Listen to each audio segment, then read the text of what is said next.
Well, winter is certainly upon us here in the Southern Hemisphere, and there is snow on the Alps. If that appeals to you, then I would thoroughly encourage you to head across to the siteshed.com/events and check out the program we're running called Learn and Ski. In August this year, we'll be taking a group of business owners over to the lovely Wanaka in New Zealand, where we will be partaking in a ski workshop. We will be skiing in the mornings, and then we will be workshopping in the afternoons, and then in the evenings we will no doubt be checking out the bars and restaurants of Wanaka in New Zealand. It's a beautiful spot and there's some great mountains there, so if that's something that appeals to you, come along. It's basically a tax-deductible trip, and I've put that together because I want to help you guys find a way that you can take a bit of time out, get along, invest in yourselves, invest in your business, and learn some cool stuff that you can implement into your company while you also get a few runs in on the hill. So it's going to be a load of fun. There's a bunch of really cool people coming along. If it sounds like something you want to do, head across to the siteshed.com/events. Knowing how to sell correctly can either make or break a company. With that in mind, in this series, we are speaking with Adrian Fadini from traintosell.com.au, and the series name is Selling with Confidence. We put this series together because it's so important out there that people know not only how to sell correctly, but they also know how to attract the right type of customer into their organization. So Adrian's going to help us address three main areas. Firstly, we're going to be talking about knowing your hourly rate. Secondly, we're going to be talking about finding the right customers. And then lastly, we're going to be talking about how you sell to those customers. Going to be a great series. Adrian's an excellent communicator and he's very good at what he does. So enjoy. Giving tradies and contractors around the globe the tools to run a modern business. You're listening to Toolbox Talks from the Site Shed. Now here's your host, Matt Jones.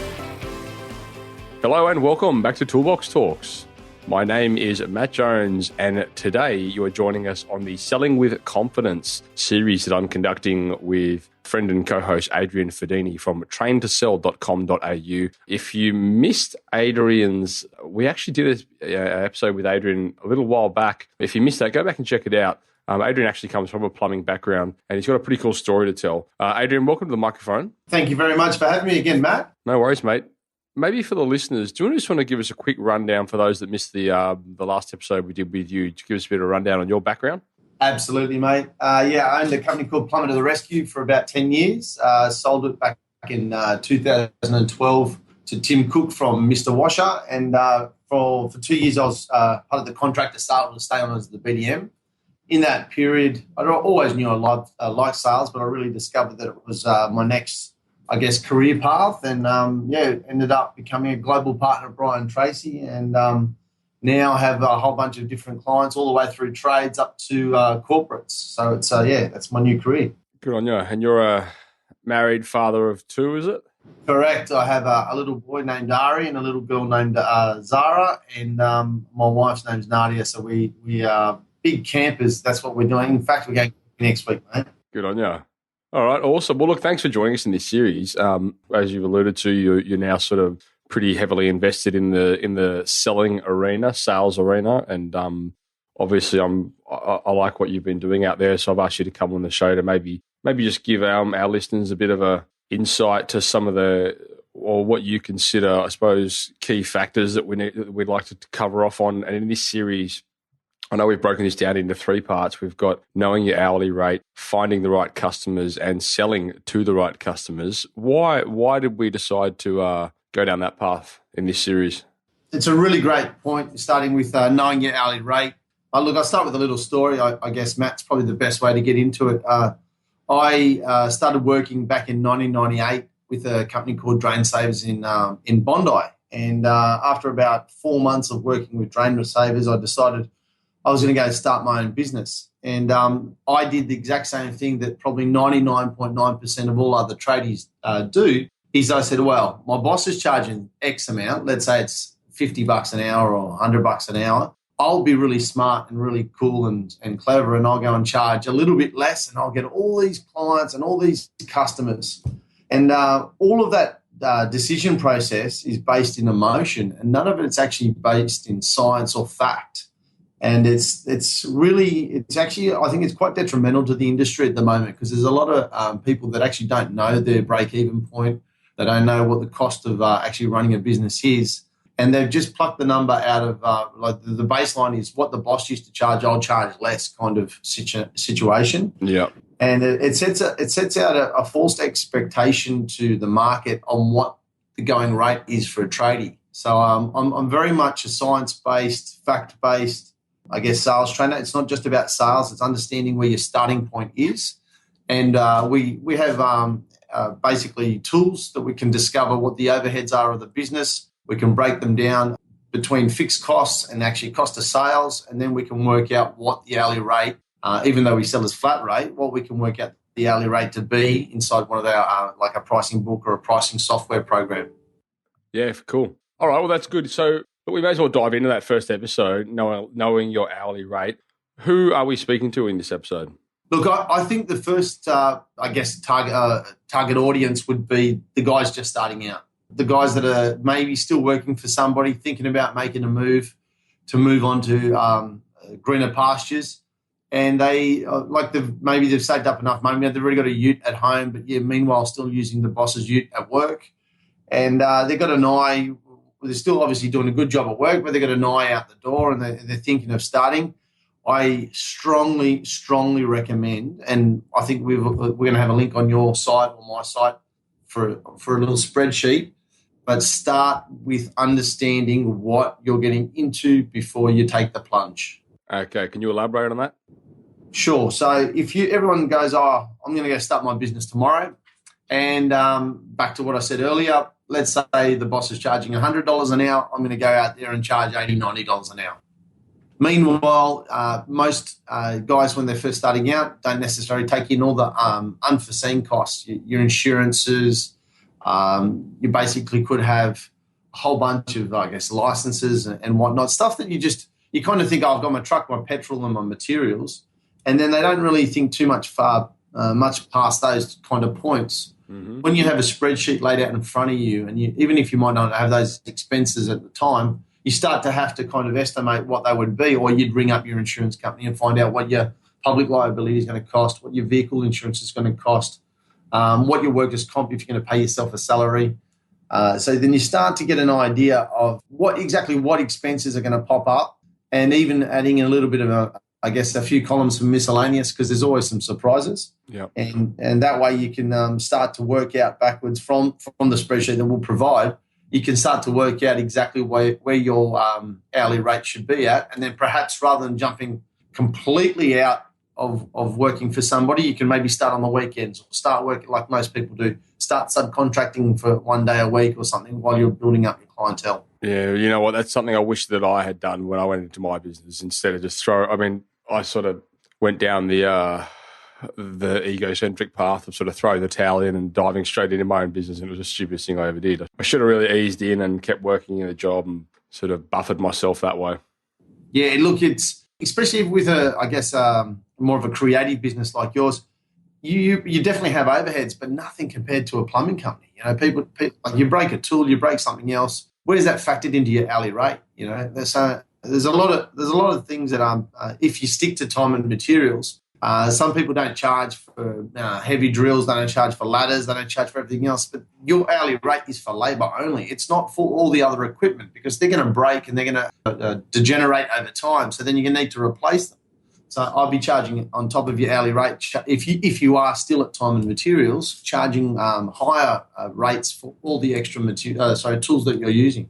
It's a very good point, isn't it? I mean, I know when I used to work for a company in Sydney that we both know, but they basically used, if they needed, say, a jackhammer, or they needed, a little excavator or whatever it is, they used to basically charge that out at a higher rate, the same similar rate that they would be hiring it from if they got it from, a supplier like your Kennards, your Bunnings or whatever.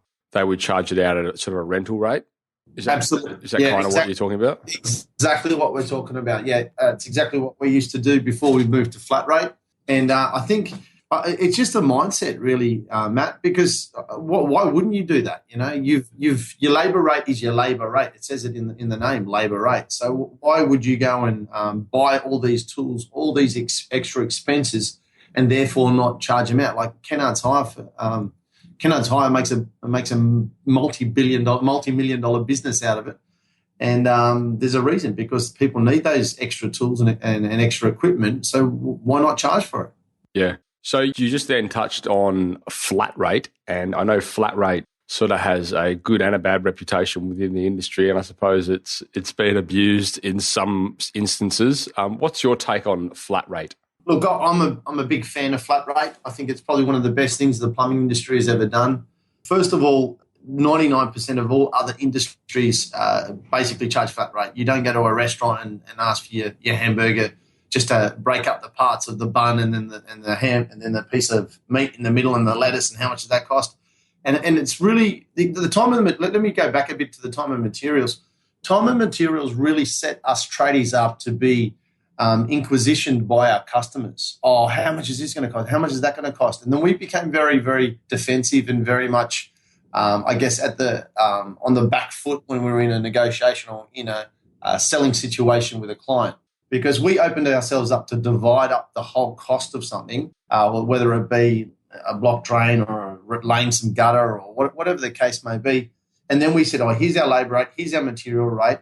And then what was happening is, like, you would leave to go to a supplier, and you might leave for 15, 20 minutes or half an hour, whatever the case may be. And then you got people sitting there watching you with a stopwatch. They basically got to keep keeping an eye on you the whole time. It's a very nervous kind of interaction, and it doesn't set up for a good business relationship. One of the things, the key things that I also love about hourly rate is that you brought the whole negotiation of what the price will be to beginning of a transaction, where there's still an urgency there that the customer needs. There might still be a broken pipe or a blocked drain or whatever the case may be, but there's still a problem. So all the negotiation, you pull out whatever you use, whether it's an iPad or a book or whatever the case may be, even if you're starting out, a matrix works as well, and you start to go through the actual negotiation on what the price will be. And the plumber actually still has some, I guess, influence in the situation then, or the tradie for that matter, because it could be electrical guys or air conditioning guys. And they basically can, using sales skills, basically get their point across at why it costs this much and what the value is inside the offering, as opposed to when you do it time and materials. You've said it's going to be $90 an hour. You estimate, I think it'll take 4 hours. I think the material is going to be somewhere around $300-400. There's a lot of maybes. And then when the job's finished and the bill comes in and it comes to about $1,200, the customer usually, what I found many years ago, would kick up a stink and say, well, I thought it was only going to take 3 hours, not 4.5 hours. And I thought the material was only going to cost $350, not $400. And now there's a pulling apart of your pricing. Now all the urgency is now gone. There's nothing left. There's no leverage for the tradie whatsoever. And the customer and the plumber sitting or the tradie sitting there with their hand in their with their cap in their hand saying, please pay me something. I know it happened to me on multiple occasions where you'd go and do a job and through lack of communication or just maybe some people did it even with a bit of malintent. But I really love the fact that the flat rate brings all of that to the beginning. You get signed off on the actual, you signed off on the approval of the job. You get it done, and then 9 times out of 10, if there's any emotion, it's kind of rised and fallen at the beginning of the transaction, not at the end. So, I'm a real big fan of flat rate. So just for the listeners out there, we probably should have spoken about this a little bit earlier, but when we're referring to flat rate, we're actually referring to an upfront pricing model where, you would have an allocated task that you're doing. Say you're going out there to repair a tap washer or replace a leaking cistern, and that would actually be basically presented to the customer in a book or in a digital format, but they would see the actual complete price of what it's going to cost you to replace that broken service, inclusive of labour, time, material, all of your overheads. It's all included into that price. So it's basically like a one figure. And so if you were to come to me and said, if I called Adrian out and I said I need to get my cistern's leaking, I need to get it repaired, he would basically open his flat rate book. There would be a price there saying cistern repair this much, bang, here it is, sign off on it, away you go. Is that pretty much on the money? 100%, Matt. The way that I would like to explain it to people is you go to a restaurant, you get a menu, and you kind of pick and choose what you want. I'll have an entree, I'll have a main meal, I'll have a dessert. I guess a flat rate book or a flat rate digital format is very, very similar in that regards. I might have the new hose tap. I might have a repair of 1.2 metres of 100 mil sewer drain. And what it actually becomes, it becomes a price for a solution. So if you go to the supplier five, 6 times, it's not a concern for the customer. The biggest thing I think for the customer is, even though, and it's really hard to make comparisons because you're not comparing hourly rate to flat rate, but the customer gets clarity. And I think most people in life, more than wanting it cheap, they want a really good deal. They want a fair deal. And they also want clarity of what it's going to cost. No, I guess, obscure. It should be somewhere in this price range. That still leaves a lot of room for dramas down the track. So I think, yeah, it's like a menu is probably the best way to describe it in a restaurant. Why, Adrian, does it have, or does it tend to sometimes get a bad reputation? I mean, look, at the end of the day, I mean, in my experience from plumbing as well, if you went out and you had to do a job of any significance, say it was, an excavation, or if you were replacing a vanity or toilet or whatever, you would always give an upfront price anyway. It's pretty similar in that regard. However, you do hear people dissing flat rate pricing a lot. What's the go with that? Why does it sort of get that reputation? Really good question, Matt. Look, I think flat rate as a whole, it's a bit of anything new can be a bit confronting and scary. And I think also too, it actually when you basically present a flat rate price, you've got to actually learn how to sell and learn how to negotiate. So that could be confronting too. So it's probably easier to go in the instance while you're trying to change over back to the hourly rate. The other reason I think flat rate gets a bad rap is obviously people look at what their overheads are compared to maybe a larger company, and then they go, how can you possibly charge that? This is what I charge. So they're making a comparison on what they know their costs of the business are as opposed to what a much larger company may be. So obviously when you've got a one-man band or a 5-man band, and smaller businesses could quite possibly charge a fair bit less than maybe 20 or 30-man band in a big operation. But the value that you would get perhaps from a bigger company could be a lot higher. I mean, there might be some guarantees, there might be faster service. So I guess it's comparative. So when you're using a smaller company, you probably get a bit more intimate service, but it could take a little bit longer, as opposed to a larger company that probably has 20 guys on standby. If something does go wrong after the job's complete, they can get back for a warranty really quickly. So I guess it's all about levels of high standards or lower standards for that matter, and that's why the prices vary. And I think people make perceptions from their model of the world rather than whoever is the other company actually charging the prices. I suppose I'm kind of on the fence. I mean, I see it from a business owner's point of view. It makes complete sense to me. However, I suppose you can in some instances see how it may be off-putting to a potential customer.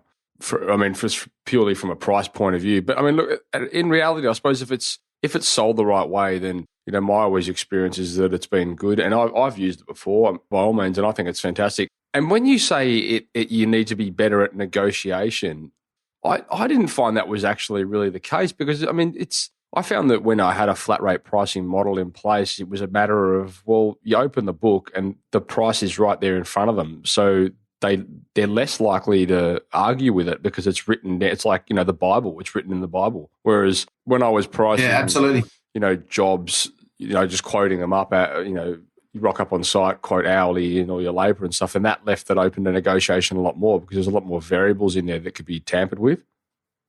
Look, you raise another good point. Look, I think there's two things there. Probably negotiation was a poor choice of words on my behalf. You need to raise the perceived value inside your offering, but also too, I think it depends on the customer. Like, not every single customer is going to have the same reaction to it. The other thing that I think comes up for me too is the fact that when you use the book, you aren't the bad guy anymore. The book potentially could be the bad guy, or look, I'm just here, I'm just a plumber doing what I need to do, and this is the book in the price. So like a waiter never ever argues about what the prices for the meal are on the menu in the restaurant. So then it becomes a little bit easier in some regards, but then that also depends on what kind of customer you're talking to. Okay, so what are we, when we're talking about knowing our hourly rate, can you give us some examples of things that are typically overlooked in that arena? Like what are some things that I suppose people do not typically account for when they are going out there and doing a tap washer? Absolutely, Matt. Look, I think it doesn't matter if it's a tap washer or if it's a big reline or sewer. I think it's the overheads of the business. So, look, I'm just pulling up one of my spreadsheets that I can flick to you as well, mate.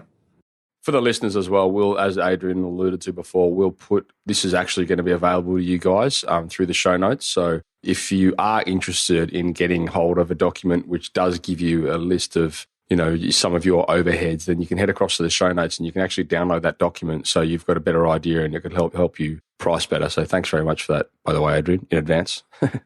Pleasure, Matt. No worries whatsoever. So obviously, look, I'm starting on the fixed cost page. So you have owner's salary. If you're a small company, you might not have an internal bookkeeper, but if you are bigger, you might have a lady comes in half a day a week. Or a person. Yeah, yeah, exactly right. Should not discriminate, should we, Matt?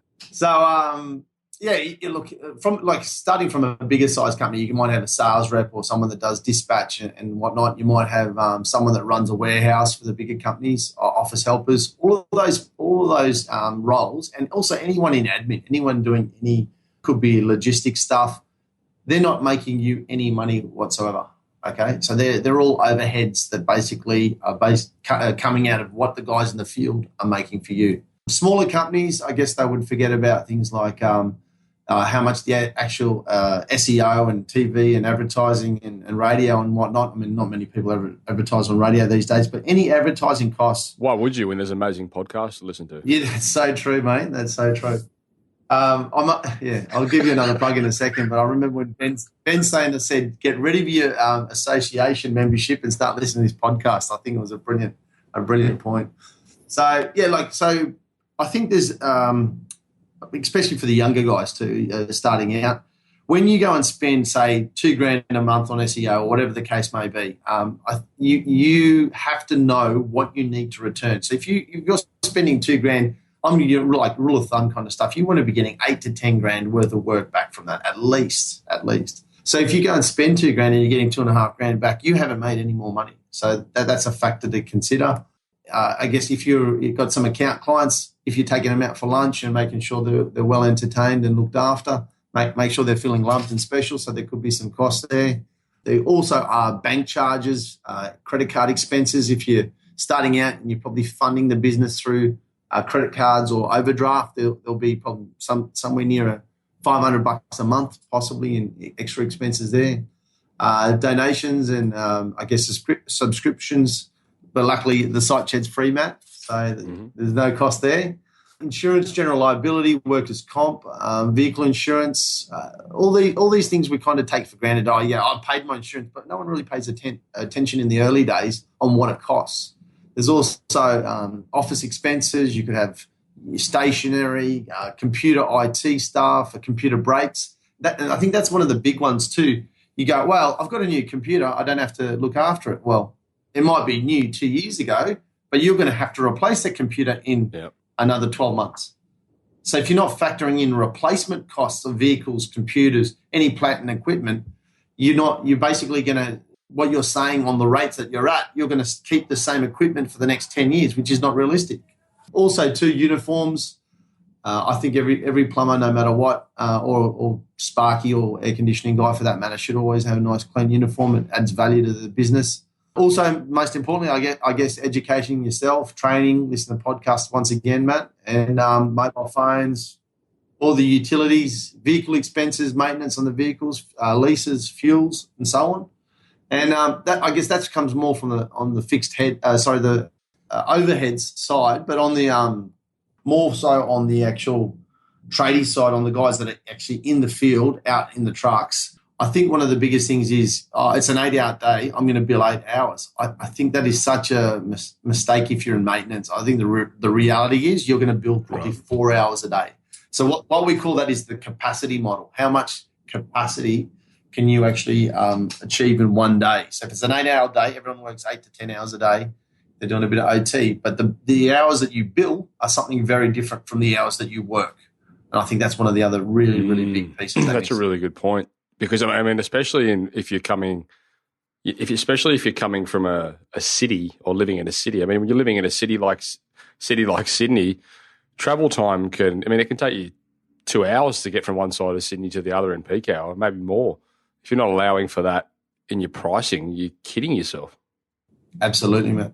It's and also too, in a normal year, there's close to 2,000 working hours, right? So that's roughly 7.5 hours a day, 22 hours a month for 52 odd weeks, minus your holidays, minus the public holidays. If you guys are sick or you're sick, and it comes from 2,000 potentially billable hours, all the way down to about 1,650 billable hours.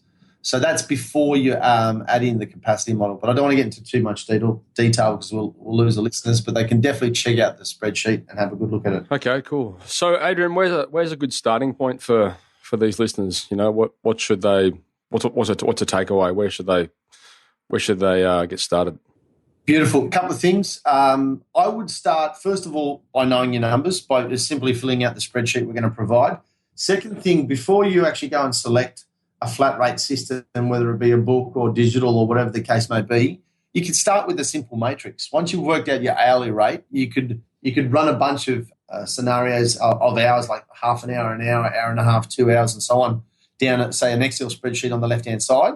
And then on the top row, across the top, and I'll provide one of these as well, you could put in a cost of materials. So even though you haven't gone out and purchased the actual flat rate software yet, and you're still trying to work out which one you want to use, you've got something to get you away from hourly rate and something to get you over to a flat rate way of selling. And then at least that way you're starting to make more profit. Okay, that's good advice. I suppose takeaway from me would be if you are in that mindset of going out there and pricing jobs on or doing your hourly rate sort of style pricing, then maybe just consider the flat rate model initially. Just have a look at it anyway and see if you think if it's viable for your business. I know a lot of people out there are against it. However, I think you'll probably find that if you do it properly, there's nothing wrong with it. And we're going to dive a little bit more in the following episodes. I mean, I know the obvious questions, the obvious rejection and resistance argument with flat rate pricing is, well, my customers are never going to pay that. We're going to dive right into that question in the following episodes. So, Adrian, I think that's pretty much a wrap for this part one. Are you happy with that? Absolutely, Matt. Thank you very much. All right, rock and roll. Well, look, we're going to come back, listeners, in a following episode, and we're going to talk about how you can find the right customers, and then we're going to close up with another episode, which is going to be how you sell to them. So they're two very different things. And Adrian, as you may or may not know, is the guerrilla marketer from Sydney, so he's got some pretty cool tips on how you can get in front of the right people. Anyway, that's a wrap for this episode, so stay tuned, and we'll be back with our following one. So if you haven't already, head across to thesiteshed.com and register for our Toolbox Talks, where you'll be regularly sent great episodes just like this straight to your inbox, so you'll never miss one. If you want to join the community, you can head across to thesiteshed.com/members, where for a small monthly fee, you'll get access to regularly updated training material, as well as access to our forum, where you can mingle and collaborate with trade-based business owners just like you from all over the world. If you're enjoying this podcast, please head across to iTunes and leave us a 5-star review. We greatly appreciate it, and it helps us spread the word and reach the masses. Likewise, if you know anyone that might benefit from the content we create, then please go ahead and share this with them. You've been listening to Toolbox Talks by The Site Shed. For more great content just like this, head across to thesiteshed.com and join the amazing community of savvy trade-based business owners.